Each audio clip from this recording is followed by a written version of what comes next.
All right, my first movie review of 2026, and what a way to kick off the year. I watched Go in theaters. I always like to do these as a very raw reaction, so I expect a lot of my movie reviews to just be in my car. I feel like it's just a nice setting, and it's just like kind of fitting. Like, these are my raw reactions, and I have to say, I wanted to check out this movie because I saw it in trailers from other movies I watched in 2025, and it was just a movie I was interested in. It had a like cast members that I was familiar with. Caleb McLaughlin is the main character. He plays Lucas in Stranger Things. David Harbour, who of course is Jim Hopper in Stranger Things, also lends his voice to one of the basketball teammates, so another pretty significant supporting character. And other ones that I didn't even know were going to be in this movie because I wasn't really researching too much, but the voice actor of Remy from Ratatouille is basically the coach of the team, and the voice actor of Flo from Cars, another Pixar movie, is in that movie as well as the owner of the team. Like, there were just so many different voice actors that I was not expecting to see.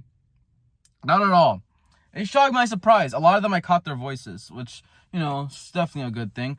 But we'll get right into this review. So just a quick synopsis real quick. It's like a coming of age story. You have Will Harris, the main character, like I said, voiced by Caleb McLaughlin. He goes on this adventure wanting to be a part of the Roar Championships, and he is basically wanting to be a part of the Thorns, and then he gets put onto the team because the owner, aka Florence, who Jennifer Lewis plays, which is very ironic, by the way, because her Cars character's name is Flo. In this movie, her name is also Flo. Like, that has to be an insane coincidence. And I thought it wasn't her. I'm like, oh, this voice sounds familiar, but I didn't think it was actually her. Like, no, it was actually her. But yeah, he basically just gets put on the team because he kind of put himself forward. He challenged Maine in kind of like a street basketball, innocent kind of thing, like that you just see on the streets. He just volunteered himself. So he went up against Maine, who comes later in the movie as a rival in the final game. You have Jet Fillmore, who has to be one of my favorite characters coming out of this movie. They gave her a really good arc, and there's times where you wonder if she's more likable or dislikable, but they give you enough there for you to sympathize with her. And you guys know me. I like to be as honest as possible with movie reviews, but this movie, I actually really don't know what to say about it in a negative light. Like, I loved this movie. Same studio who did K-pop Demon Hunters too, so that kind of get the same of that feel too with the animation style a little bit. Kind of like a very almost like comic book-esque. It's obviously like 3D animation, but it has like some stop motion style to it, like one-off frames. Like, I liked it. I liked the world building it had. Kind of felt like another taste of like a world of Zootopia, from Disney. But I really love the movie. Will's a great character. He has some funny, comedic bits here and there. And it's a pretty long movie. It's I don't know if it hits exactly 2 hours, but it's pushing a 2-hour runtime. But overall, just a fantastic movie. Like I said, I love the Jet and the Will dynamic. That was a really good dynamic that you see come throughout the film. The opening is great, just establishing from the get-go that this Will character has been looking up to Jet since his childhood and went to the Thorn Games. And it was awesome. Saw his mom, who was one of the only people at the time who actually believed in him to make it big. There was just so many different elements here that I think worked. I don't think the movie was rushed.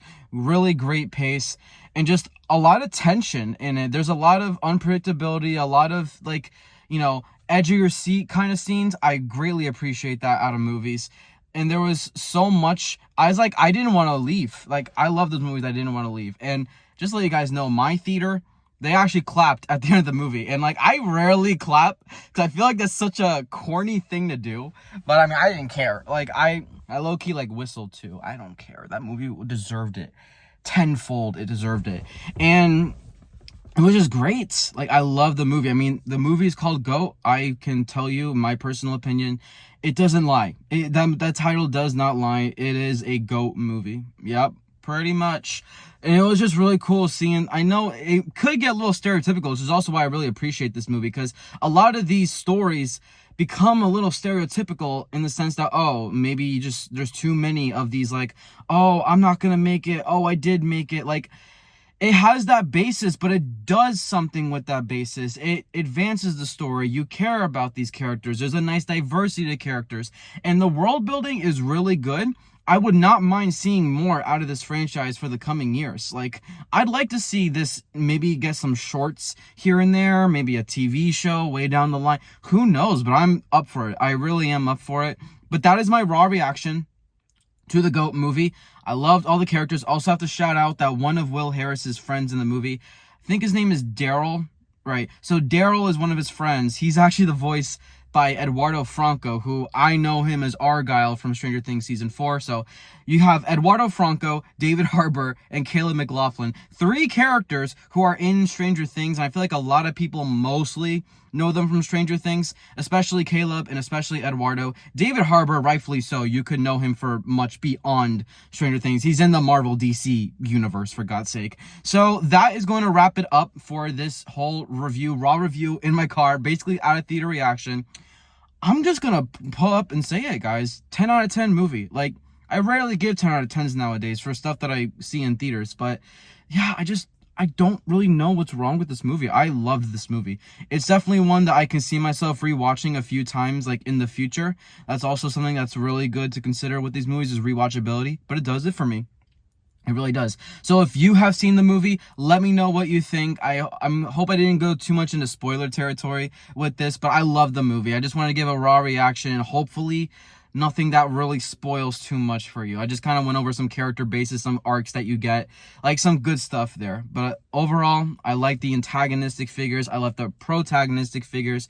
I think it was a solid movie overall. You know, definitely worth going to the theater to see too. That was a great experience. So thank you guys so much for watching this raw reaction. Let me know what you think. I will see you all in the next one. Peace out.